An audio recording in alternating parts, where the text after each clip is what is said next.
Merhaba değerli izleyicilerim. Geçen Yıldızları kanalıma hoş geldiniz. Sizlerle buluşmaktan çok mutluyum. Bugün de sizlere güzel görüntüler, romantik paylaşımlar sunacağım. Paylaşımlarım birbirine yakışan çifte kumrular, yeni mutlu aşıklar.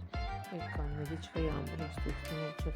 Yıllardır beraberliğe devam eden ikili aşklarını düğünle tamamladı. Düğünün hemen ardından tatile çıkan ikili güzel fotoğraflar paylaştı.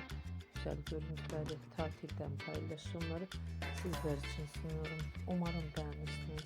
Benden bu kadar. Hoşça kalın arkadaşlar.